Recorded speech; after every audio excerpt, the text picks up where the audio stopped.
Blessed love, YouTube family, in the name of the Most High, Haile Selassie I, Jesus Christus Jah RasTafari.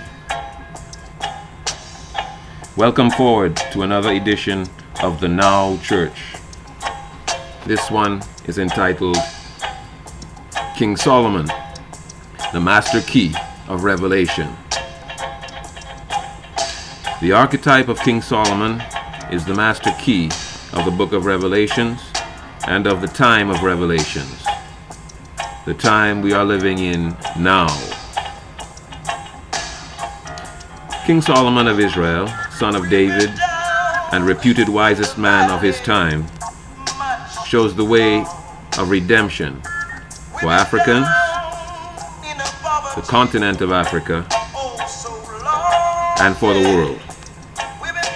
Is humanity just a meaningless fragment in a meaningless, fragmented world?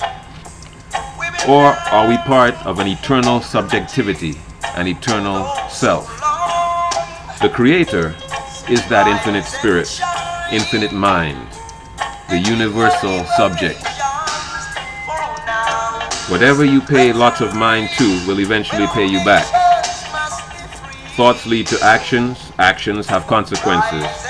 That in the East is called karma.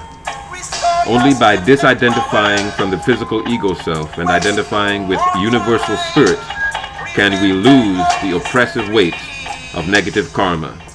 As Christ in the Abrahamic tradition said, what you sow, you shall reap. By cooperating with the merging of your identity with the Logos, you reap his resurrection to eternal glory and bliss. That is, being born again. This is universal spiritual law. King Solomon, like Shiva in India, represents the humble mastery of this meditative spiritual mind science. In Kemet, or ancient Egypt, long before Solomon, Tehuti, or Thoth, was the master of this wisdom. His teachings and those of Amenhotep passed down through the dynasties to Amenhotep III, a pharaoh of the 18th dynasty. He built several temples, including Egypt's largest temple. He was known as the Magnificent, and he had the most scarabs and monuments of any Egyptian pharaoh. He was called the Dazzling Sun Disk. He was anointed as divine at a festival called the Sed. He was the influence on King Solomon and on those who wrote the accounts of King Solomon in the Torah.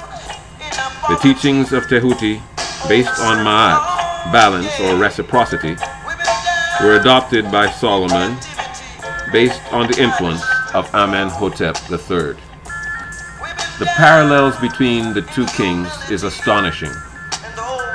Both became king as boys because of the death of their fathers. The teachings of both of them were teachings of righteous wisdom. Both built a famous temple. Both had multiple wives, including foreign wives. Both had lengthy reigns, which were periods of prosperity and peace. Solomon is associated with the hexagram, the six-pointed star, which symbolizes balance, complementary opposites such as male and female. The impartiality of fair judgment is the key of Solomonic wisdom. An example of this is the Temple of Solomon, which had two pillars on either side of the entrance, while those entering represented the middle pillar, in line with the Ark of the Covenant in the most holy place. True justice. Judaism and Kabbalah look to King Solomon as a pillar. So does Christianity and Islam. So does Rosicrucianism and Freemasonry.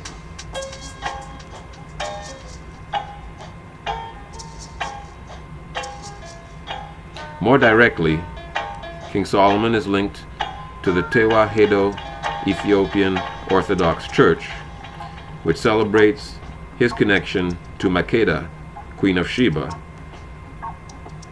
and their offspring, Emperor Menelik I of Ethiopia, the ancestor of Emperor Haile Selassie I.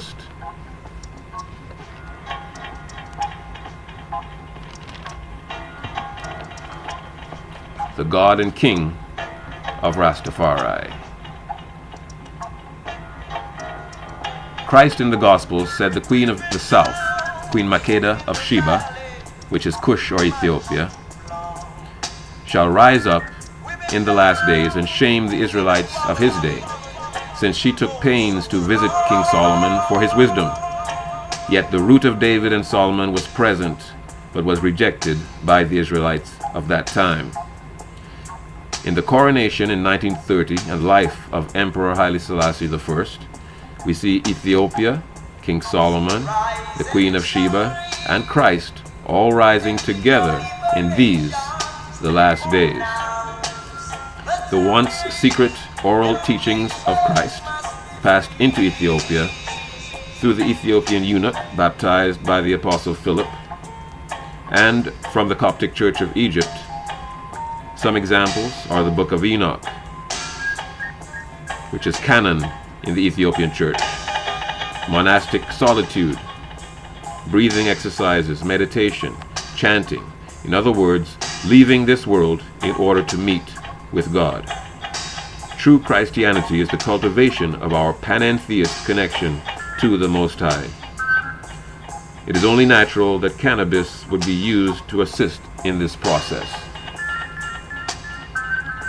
The realm of spirit is the realm of trance and of dreams, things that are facilitated by putting the body into a sleep state, or in a sense, a near-death state. King David got into trance through music, dance, and poetry.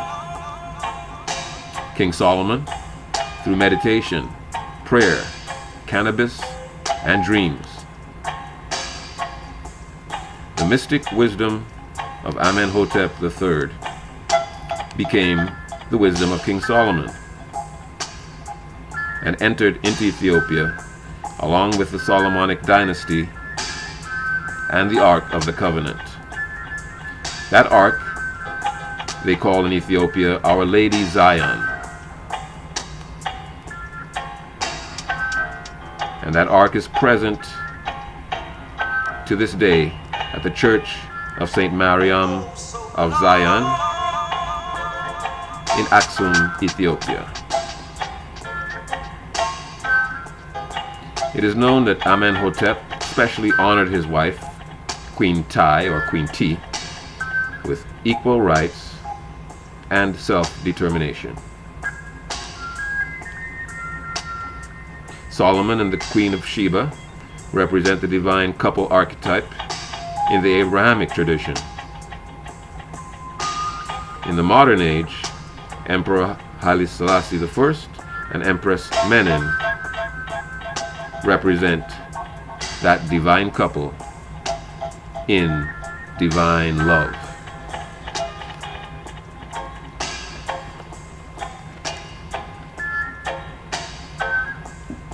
King Solomon and the number 6. Buddha, the awakened wisdom teacher, advised us to take the middle way. The Greek philosophers taught of the mean. The balanced way of non-extremism is the way of Amenhotep and of King Solomon. In Kabbalah, the number 6 represents that way. 6 is associated with King Solomon.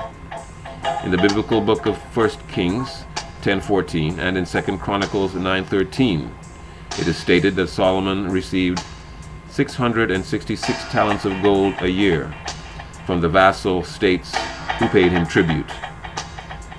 6 is the heart of love. Solomon is the man of love. In Kabbalah, 6 is the hub of the tree of life, the beautiful harmony, the shining sun, connecting all the various spheres of existence. Thus, 6 is associated with the Messiah. who Solomon echoed as the son of David and as a glorious king.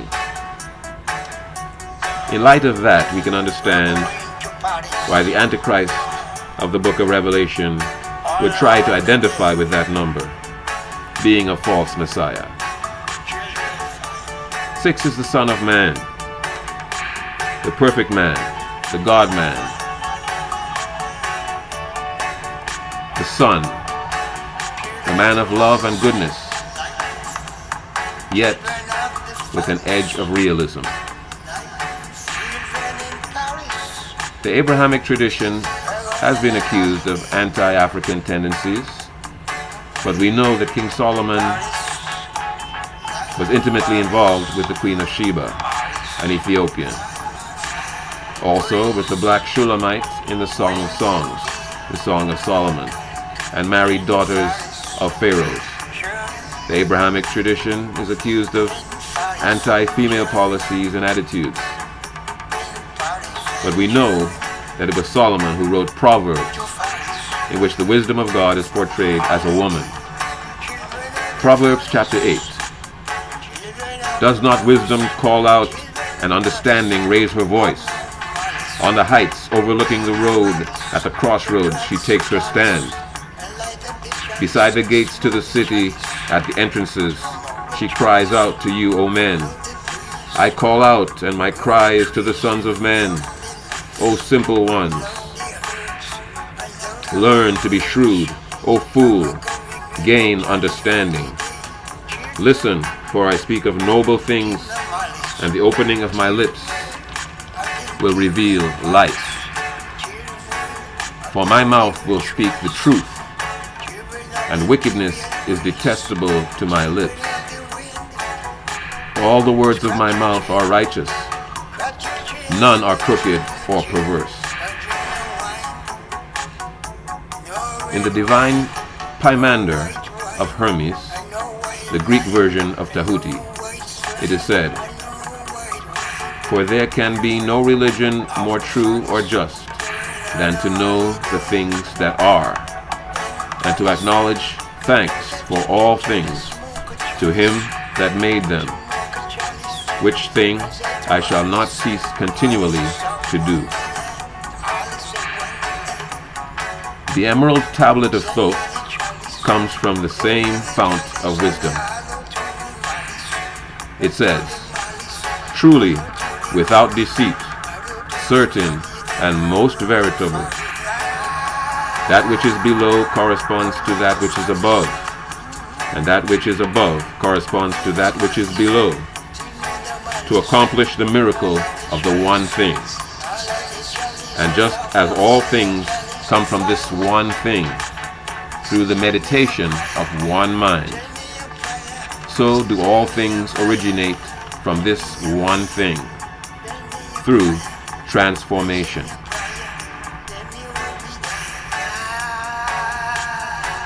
Amenhotep means the peace that is the infinite eternal mind,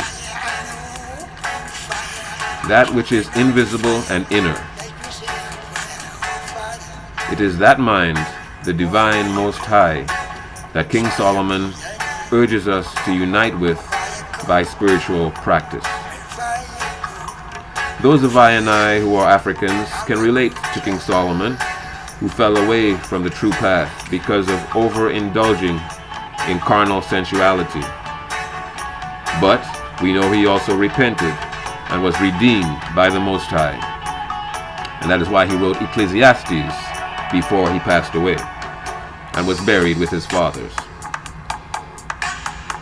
The obelisks and tombs of Aksum, Ethiopia, show close ties with the culture, technology, and spirituality of Kemet, ancient Egypt. Ethiopia is where the Great Mother is revered to this day through Mariam, the Mother of Christ, who is seen as the highest saint.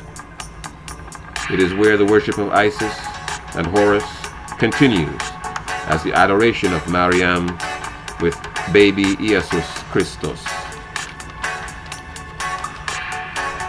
When a critical mass of humanity are full of the Spirit of the Most High. That will be the completion of the second coming of Christ Selassie I, a spiritual process. That is what the book of Revelation is all about.